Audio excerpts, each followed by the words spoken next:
providers, especially the earlier detection, and then make you aware.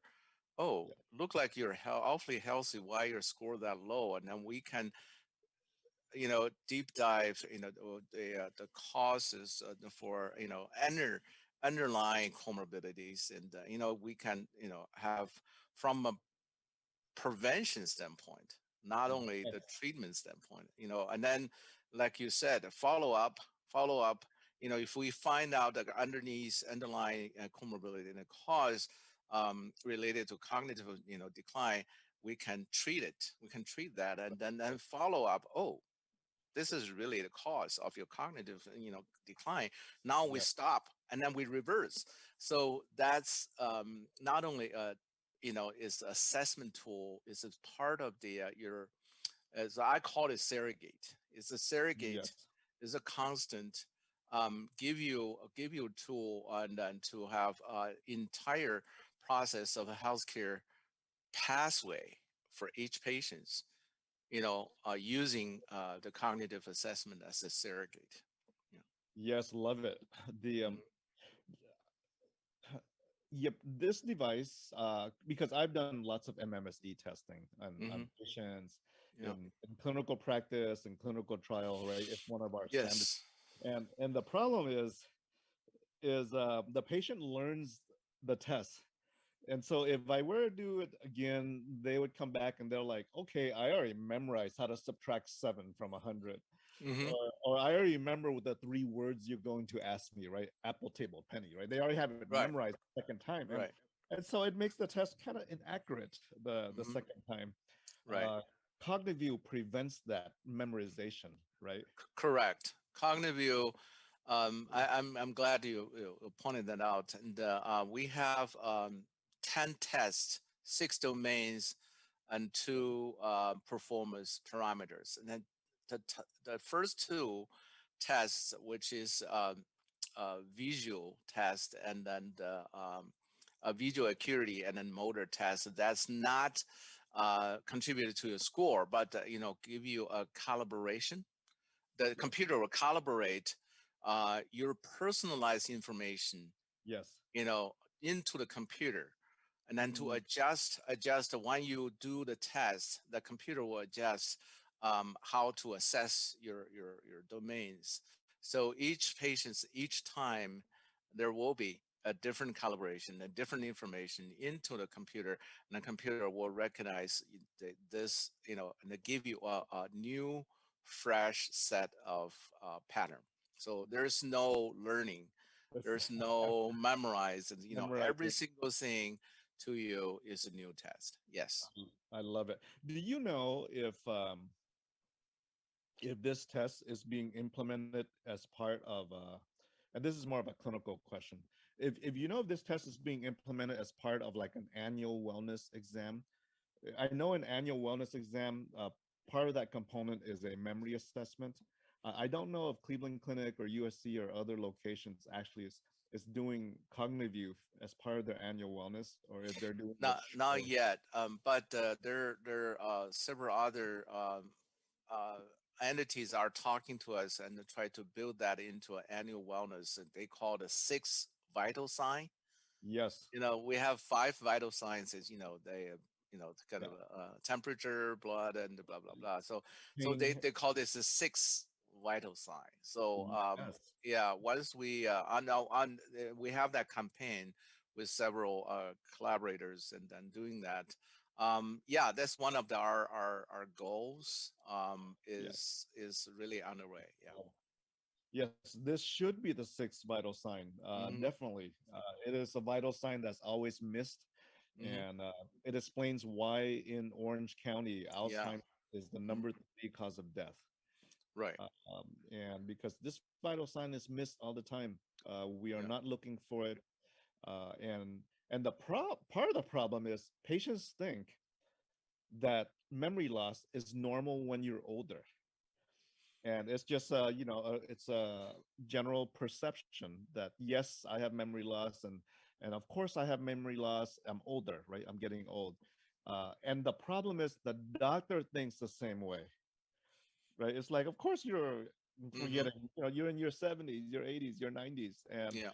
and we need to change that mindset because memory loss, especially progressive memory loss over time, is Mm-hmm. not a normal thing.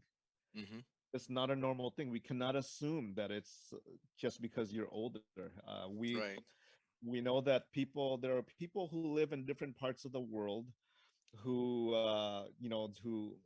get as old as Americans do, who live as long as Americans do, without Alzheimer's being at the top of their conditions. Correct. Totally agree. And the neurodegenerative, process is oftenly, been recognized as a definitive, right? It's not definitive.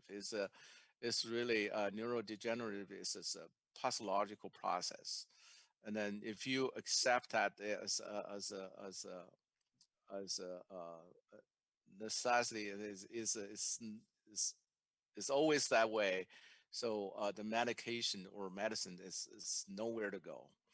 So, Yeah, all these years, the pharmaceutical device and the biomedical industry, and then and they carry a mentality as a treating the disease. So now is the time is 21st century. We have to be aware that the prevention is equally important. So yeah, I totally echo your message, Dr. Tran. Um, Alzheimer dementia is preventable if your awareness and is across the board. And then, so U.S. is a leading country for that. We have almost 6 million diagnosis. In 2050, it's going to be wow. triple and quadruple this number. We got to slow that down. I think we could, along with all this assessment, diagnostic, and the prevention mindset altogether across the board. Yeah, I love what you say because we cannot prevent what we cannot detect. correct. And and so we need to detect cognitive decline, memory loss early in the stage of Hmm. this process, Right. in order to implement. I mean, nothing's 100% obviously preventable, but there's data out there showing that there's lifestyle activities we can do. There's diet, nutrition, exercise, brain exercise, physical Hmm. exercise, getting enough sleep, all these different modalities in life that we can implement without taking an extra pill to to improve our brain health. uh, Correct. but you won't be able to implement this unless you actually look for the problem, to catch the problem early, for these for these lifestyle implementation and things of that sort, with that. So very Absolutely. important. Yeah, it beats Yeah, taking a pill after the fact, right? After the diagnosis. that's right. Yeah, and you know, um, yeah, American is really into it to put large investment and the long time development to go through a blockbuster drug. But yeah, what you just said is equally crucial and important for the message to deliver in the general population. The mental health or brain health is really the top, if not the only thing, but the top few things you have to care. The lifestyle, and then the brain health access. Access. Access accesses. So to align with with the general healthcare provider, um, and then to change your lifestyle and the mindset, and then to get Def- into the prevention. Yeah. Definitely. Yeah, you're right. We focus always, our healthcare system is focused on making a diagnosis and prescribing a pill. Hmm. Uh, it's it's it needs to be changed, right? I have patients come to us on a regular basis. In the field of clinical trial, it's about Alzheimer's plaque, how to find it and how to get rid of it, right? Hmm. How to how to find Alzheimer's plaque, right? Through PET scans, through all these other testing, and how to get rid of the plaque is what we do in the field of pharma. But we need to go a step before that. How does plaque form, and how do you prevent that? Hmm. And that is where cognitive view plays a big role, right? How do you even detect that it's a problem in the first place? And unless we're testing our patients on a at least an annual basis, we don't catch the problem early enough.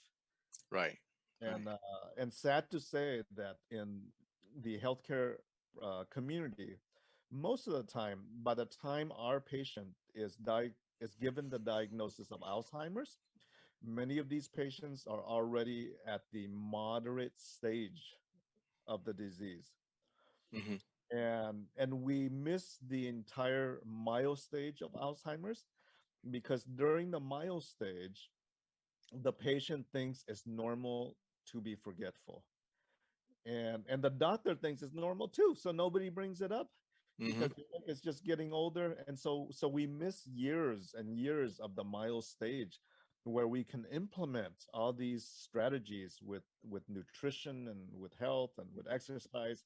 Hmm. uh, and it gets, and unfortunately, I mean, who wants to be diagnosed at the moderate stage, right? You Correct. miss a lot of opportunities with that. And Absolutely. Yeah.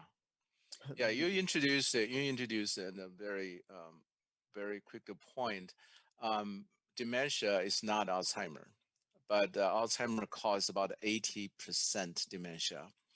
Um, wow. yeah. So, and then the dementia is a symptoms consortium, that's a cognitive impairment, right? So detection, early diagnosis is the key. And then before those plaque is formed, can we Yes. can we prevent that? There's nobody knows that, but it seems like early detection awareness is the key, and then we could do something to prevent that. I,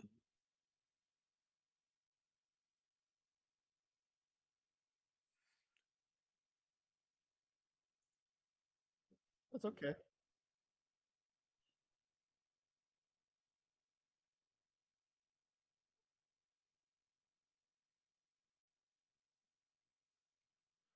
well, yeah. So, Dr. Chen, you can comment that, and Alzheimer is really the diagnosis. You have to find out in the blood. There are two major type of a protein called tau protein and amyloid plaque, amyloid beta um, protein. If you have that, and then the check on the past scan, and there is a amyloid plaque blockage on your diagnosis and with Alzheimer, along with the dementia symptoms. If you don't have that, but you do have a memory loss, you do have executive function impairment, naming language and delayed recall, abstraction, and any others. So that's definitely the dementia. So Yeah. So this is a test of cognitive function, which includes memory loss testing. So this is more to look for the general memory loss, Paul. And then if there's memory loss, from there we dig deeper. Is this Alzheimer's related memory loss? Is this memory loss related to other reasons, like depression related memory loss, or hypothyroidism, or vitamin B12 deficiency, right? Or medication side effect memory loss. So this is the initial assessment, just to look for any cognitive problem that needs to, be evaluated further. This is a screening test to look for that. So, what is the determination if you have Alzheimer's? It's still just anecdotal, or you rule everything else out? It used to well, be, go ahead. Yeah. Okay. yeah, it used to be more of a a guess, but it's less of a guess now. Yeah, we now look specifically for the presence of the amyloid plaque, right? That Alzheimer's plaque, and we can look at it. We can look for it through a spinal tap, CSF fluid. We can look through it through a brain scan. There are some laboratory blood work being evaluated in clinical research now. Yeah. Okay. All right. Well, how do we find out more about this? And then, what comes next? Is there anything beyond this? Well, what comes next, in terms of this, we're talking about the cognitive assessment, right? Today, we're not talking about treatment of dementia and Alzheimer. So that has to be, Dr. Tran and I has to be becoming a routine, like a vital signs.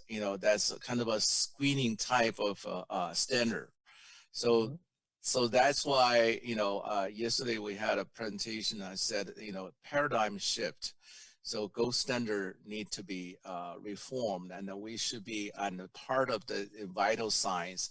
We talk about this as 6 vital signs, and then should be implemented into the healthcare provider, and as a baseline screening.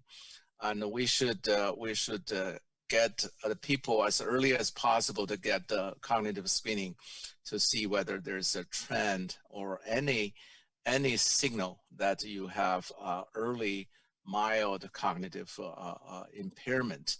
And then we can find out what the modality and the cause and any comorbidities underlying disease, and then start to prevent while mild treated, and then to prevent patients to slow down their progress if they do have the early cause of the dementia. Second is that the legislature need to be changed, and from the national level, regulation at the national level.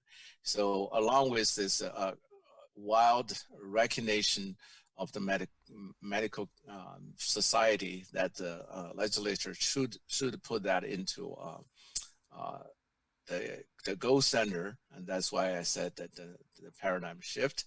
And then once that, a lot of maneuver need to be follow up, like a reimbursement, the schedule a new practice time for all across the medical societies, to give the healthcare provider a time to assess very carefully about the patient's cognitive function. So you mentioned legislative changes. I don't know what those would be. What would you like to see on a federal level or a state level to? Yeah, so for, directly related to it's Medicare, Medicaid, and CMS, CMS, and they should. What, I don't know what CMS is. CMS is a Center of Medical Services. Yeah. Okay. Medicare. Yes. Yeah. That's Medicare, Medicaid. That's I think this is a same level of FDA. Yes. Well, what would you like them to change? I don't know what you throw that out there. I'm trying to wonder. Well, yeah. So, you got some people who write letters. If we know what to write letters we like for. to see this will be on the reimbursement list once is becoming a standard practices. Okay. So, and then whatever and whenever you use this assessment to give patients on their baseline and on their routine So right visit. now, if a doctor buys this device this device, they don't get reimbursed from Medicare for the cost of that or for the use of it? We have limited reimbursement. We have some code, already issued. Everybody's got to get a code that the doctor can put in and said, I did this. Right? Certain circumstances, not across the board. Yeah. Yes, that's great. And yeah, what? I think Medicare did send a letter to every physician, at least the primary care physicians, within the last few months, promoting more cognitive testing and assessments, and asking doctors to do more cognitive assessment. It's there is a specific code to create a cognitive assessment and care plan that's as connected with these cognitive assessment, and Medicare did promote that in a letter to all the doctors. And is that new? Is that a new direction for them here? It's a new emphasis. It's there's been a code that's been there, but the Medicare is realizing that Alzheimer's is going to break the bank. Yeah. It's going to break the Medicare bank and budget. Yeah. If we do not detect early and try to bend the curve. You said that, and I've read that, and particularly after this drug came out. Now, part of it was in response to the drug. If they give this to everybody who shows cognitive decline without truly understanding whether they have Alzheimer's or whether there's a specific subset of people with Alzheimer's that this might benefit at this high dosage level that they will give this out. If they don't determine that and doctors pass it out to everybody, that $56,000 or whatever part of it they're going to cover, that could break the bank.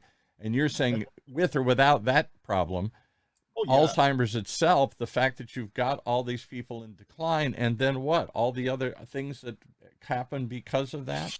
Yep. The decline in health that is associated with the progression of Alzheimer's. If we don't detect this problem early and make a difference or bend the curve, the number of patients that will be getting this diagnosis, it's going to triple in the next, by 2050, I believe. Is that just because we're getting older and more apt to have cognitive decline? I can't blame it on age, Paul, because there are folks in other countries who get just as old as Americans do without Alzheimer's. Like where, like the Asian countries, Japan or something or whatever? Yeah, there are a number of locations around the world. It kind of goes along with the longevity situation. These blue zones around the world where people live to 100 years old, and they live to 100 years old pretty healthy. Yeah. Without, supposedly up in the Ural Mountains because they eat yogurt or something, or the Asian countries because they eat fish diets or something. I don't know, something. Yeah. So it's not all just aging, but we do have the American diet, which is not a good diet. It is a pro-inflammatory diet. But it tastes good. Burgers and fries taste good. Come on. I totally hear you. And so, so I do look down on all burgers with one exception, which is In-N-Out Burger. That one you find a little Yeah. That one's physician approved. Oh, great. I like this physician here. In-N-Out Burger with, chopped jalapenos. And then the grilled onions on it. It's, that's the exception, but otherwise, we have a lifestyle in the U.S. that promotes inflammation, promotes diabetes, obesity, and Alzheimer's. And Medicare sees this. It sees that an Alzheimer's patient takes up a lot more Medicare resources than a non-Alzheimer's patient because of the decline of health, right? So they get hospitalized more. They don't eat, they don't sleep, they don't do things, they forget to take their pills, on and on and on. If you're not in charge of your full faculties here, you're not going to walk, you're not going to be social, you're not going to do anything. All of it. I saw that in my mother's case. We've talked about this many times. My mother had Parkinson's, but out of that, she developed dementia. And I don't know, was it Alzheimer's, whatever. It doesn't matter to categorize it anymore. There's nothing that anybody could do about it. And she, as her mind declined, her body declined with it rapidly. And I don't know which came first, the body or the mind. But I know that as her body shook, her fears and her mental impairment grew, and all of a sudden she got sick. Everything affected her. A little cold would knock her out. She wouldn't walk, she wouldn't eat, she wouldn't talk, she wouldn't do anything, and it was a very dramatic decline as her mind declined. Yeah, mind decline is so one of the major pathological symptoms of Alzheimer, but Alzheimer now is ranked at number six. The the deaths in U.S. And becoming the world number 6. The why the Alzheimer has so much higher the death rate is just like you said, Paul. That's once your mind declined, and so the cause of Alzheimer is a plaque, right? It's an amyloid plaque, and block all the neurons in the neurotransmission. That's you block all the neurons, neurotransmission, your blood circulation, your respiratory system, and your all the neural central nervous system, and then all the digesting and endocrinology system, so all slow down, all impaired. And then once you get the threshold passed, you're gone. That's interesting, because I never think of your mind affecting your digestive system. You rattle off 2 or 3 others here, that my mind doesn't control my body, but I guess it does in some sense. Yeah, central nervous system controls everything. It's control your sleep, control your digestion, your everything. Yeah, your digestion, everything. Yeah. So if this is such a priority, why isn't everybody got one of these things already? What's holding it back? And whatever else comes next, as you talked about, other things, other therapies, treatments, assessments, other sorts of things. Is this the first? Are we going to see a flood of stuff? Or is there, I guess I'm trying to get on, I'm not trying to be tough on doctors, but you said it all. The doctors only got 15, 20, 30 minutes to do this whole thing. Their practice is set up that way. Their reimbursement is set up that way. And so they rapidly go through things, and they go through checklists, and I'll let you tell me, I made my visual assessment. We look at your labs. I count everything on the labs. I see this, take this pill, do this. And then maybe I ask you a question or two that sort of determines, are you still there? But there's very little dialogue or discussion. It used to drive my late aunt crazy. As she declined, as she got older, the doctor would start dictating his notes as he walked into the room, because it was all based on the labs and the last report and everything. And she'd say, "Don't you want to talk to me?" "Oh, yeah. How are you?" "Yeah." Yes. Dr. Trent, I'll let you to answer that. He's going to step on the landmine here. But I think therein lies a problem. If that's the way the system's set up, that's a system that's set up to read reports and to make some quick visual notes. It's not a question to ask you a 10-minute, 20-minute, 30-minute cognitive test, either to ask you or to administer a test, or even to think about it. And that, Paul, is exactly why Alzheimer's is an epidemic. There you go. Because our system is not designed to even look for problems for prevention, like Alzheimer's or dementia, right? No time. It's not designed. There's no time. Our system is set up to make a diagnosis and to write a prescription, right? Yes. Or send you to surgery or whatever, right? And that's the toolbox we have. And until we fix that paradigm, until we have a paradigm shift that shifts it to early detection and prevention and wellness, right? We need to shift that. We need to shift reimbursement toward that. We need to give doctors more time to do that type of testing. Unless you shift that, nothing changes, and Alzheimer's will continue to become a huge problem. But here we are at this discussion on a radio show because we want to bring awareness that this is a problem. And what can I do? I'm helpless. I didn't design the Medicare reimbursement system. I don't know how to change it. I, as an individual patient, am always frustrated by it. I understand the pocketbook issues.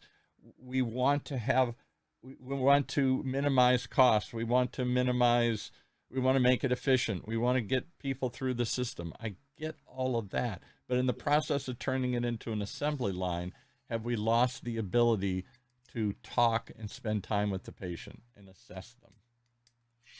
Well, Paul, this has been the rising significance of this question. and as always require top-down, bottoms-up efforts. Right. And then I just mentioned the legislatures, and American is a typical capitalism country. And then, we have our established system.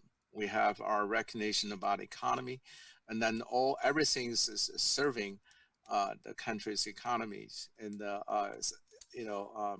once you see this preventive implementation is not making the economy better, there's less interest of that. But it's improving right now.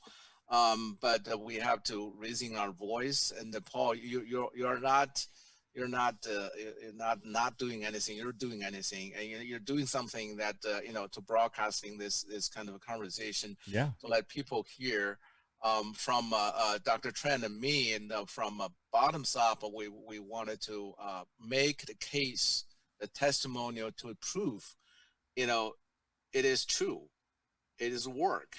Once you pay attention and early detection of cognitive impairment, that will give the population a chance to prevent that further worsening about the symptoms. Particularly as we're coming out with pills, first one in 18 years, it might do something a little bit for somebody.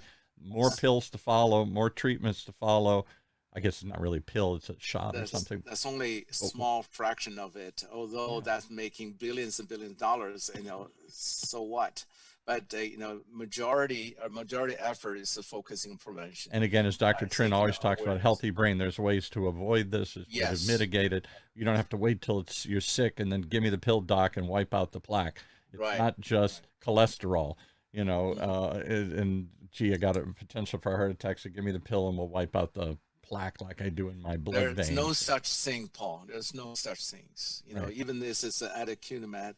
It's not to wipe out the plaque, and the data still anecdotal, need to be further investigated. That's why the Office of Investigator General is involved for this, and so it's a long time to go.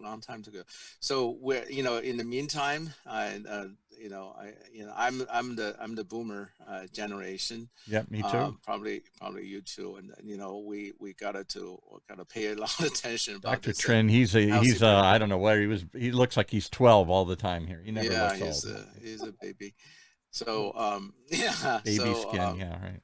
Yeah. So this top down, bottoms up is a really so maybe if, as my late father used to say, and he really believed this, he was just of that greatest generation, it all comes down to money. He'd say, wait a minute, the answer is money.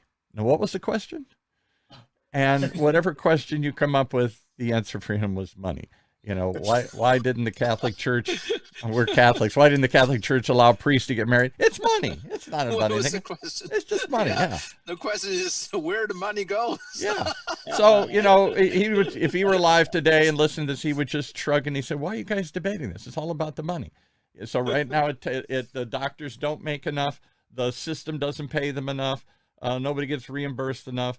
And so there's no money in diagnosing Alzheimer's. But if, as Dr. Trin says, all of a sudden the cost of Medicare and taxes and everything to support this goes up, wow, we're busting the system. Suddenly everybody's going to say, well, let's save some money. Yeah, that's right. We're wasting a lot of money. We do have money, but we don't know how to wisely allocate those money. Apparently, So if we do know to make sure those money, and then to put into enough on the prevention, put into enough in the early detection, put enough on the aging population, and so probably we'll be okay. And, somewhere along the way, but it'll have to get to be the big crisis before we pay attention to it.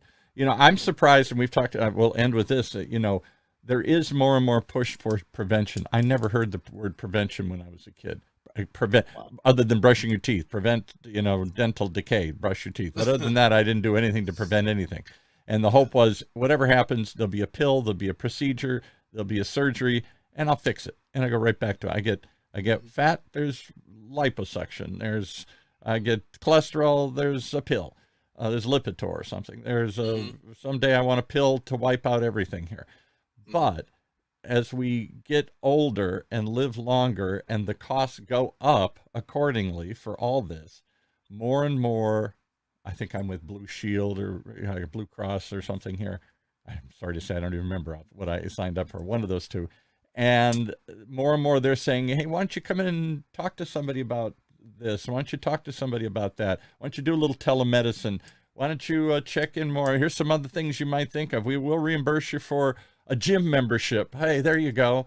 Other sorts of things. I don't know that we haven't gone far, but we're starting to think ahead. Maybe it's better for us and cheaper for them if we start preventing rather than just trying to cure. Good. Yeah, good conclusion. What do you think, Dr. Thank you, Chun? Paul. Take us out on that. Should we be focusing more on prevention or just on the cure? Excellent point. I don't remember. Well, he's having a little trouble. Yeah, wellness, prevention, preventive medicine. You've heard the word, an ounce of prevention is worth more than a pound of cure. Yeah. So we need to detect early memory loss. It is not normal. Progressive memory loss. It's not inevitable. Let's put it that way. Not inevitable. Yes, we should not think that this is going to be something that's inevitable, and we can do it with memory assessments, with testing, and especially with the CogniView devices, which takes the bias out of testing in primary care offices as well. Well, you put it up on the site, CogniView, CogniVue. Get a view of your cognitive situation here from CogniView. You can't go buy this yourself, folks. You got to get your doctor to get one, or your pharmacy, or somebody in your health system to get one of these things. There you go. Yes. And go tell them. Go down to CVS and say, "Where's your CogniView machine?" They'll say, "What?" That's right. That's what I want. My MTV, as we used to say when I was younger. I want my CogniView. That's right. Thanks so much, guys. All right. Thank you, Dr. Tran, and thank you, Paul, for this wonderful talk. And I have another call, so I Yep, we got to go. Thanks so much. Nice to meet you. All right. Bye-bye. Well, there we have it. Another way to improve your life. Longer health starts with cognitive health. You heard it here in Health Talks with Dr. Trent, right here in Orange County's only community radio station, octalkradio.net. Streaming live from the Cove here at UCI.